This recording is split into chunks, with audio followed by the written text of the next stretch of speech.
लेकिन चंद ही महीनों के बाद, 2.5 साल के बाद, 2.25 साल के बाद हमें फारिग कर दिया गया। फिर आए, फिर आधा वक्त भी अभी अपना पूरा नहीं किया तो फारिग कर दिया गया। फिर आए तीसरी मर्तबा, मुश्किल से अभी आधा वक्त पूरा किया था, फिर फारिग कर दिया गया। क्यों? क्यों? वो जो 5 जजों ने मेरे खिलाफ जो फैसला किया था कि वज़ीर आज़म को निकाल दो, 25 करोड़ का एक वज़ीर आज़म है, उसको 5 जज बैठ के निकाल रहे हैं। और किस बिना पे? कि तुमने अपने बेटे से तनख्वाह नहीं ली। और कितनी तनख्वाह? 10,000 दिरहम। तो लिहाजा तुमने उसको नहीं लिया, तुमने उसको अपने बुक्स में शो नहीं किया, लिहाजा तुम्हारी छुट्टी, तुम फारिग।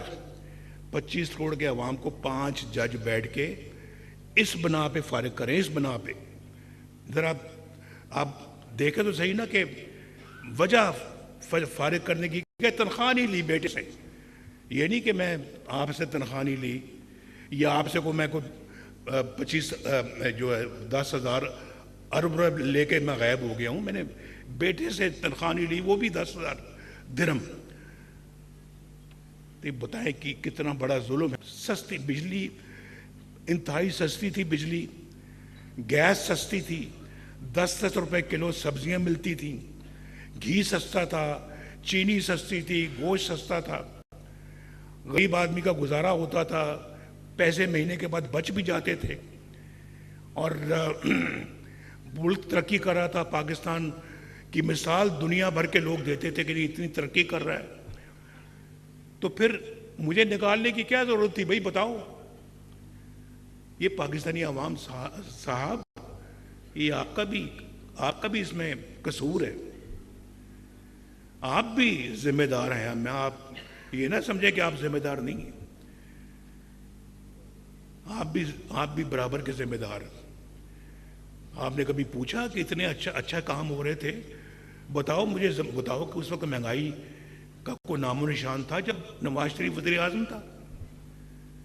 तो फिर क्यों निकाला उसको? उसके बाद फिर आप आज ये दिन आया कि आज वो 1500 रुपए के जो माहाना बिजली के बिल होते थे, आज 20 हज़ार रुपए के हो गए। कभी पूछा अपने आप से? पूछा कभी आपने?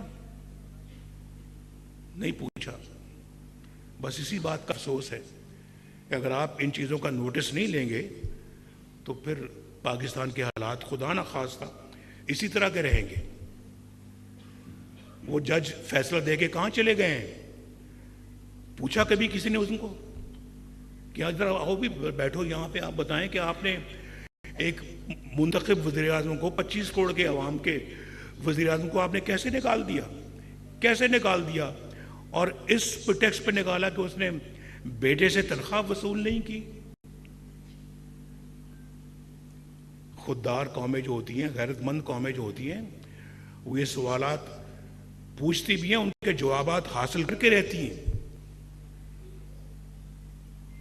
थोड़ा सा इस बात का मुझे अफसोस है और अफसोस रहेगा और रहना भी चाहिए कि एक शख्स जो अपना पाकिस्तान के लिए इतना दिन रात काम कर रहा था, तामीर कर रहा था इस मुल्क की, उस बंदे के साथ ऐसा सलूक किया तो क्यों किया? तो और वो शख्स जिसने एक भी अपना वादा पूरा नहीं किया बल्कि वादा खिलाफियाँ की हैं, उस शख्स की वजह से आज मुल्क का ये हाल है। और मैं तो समझता हूँ कि रियासत एक माँ होती है, माँ, और फिर माँ को अपने बच्चों की बड़ी फिक्र होती है। और बच्चे अगर उनकी सर पे छत ना हो, वो बेचारे इस तरह से बच्चे घूम फिर रहे हों और बगैर छत के घूम फिर रहे हों, कोई सहारा ना हो, कोई पूछने वाला ना हो, तो फिर क्या माँ को फिक्र नहीं होगी? क्या माँ चैन से जी सकेगी? उसको सुख का सांस आएगा?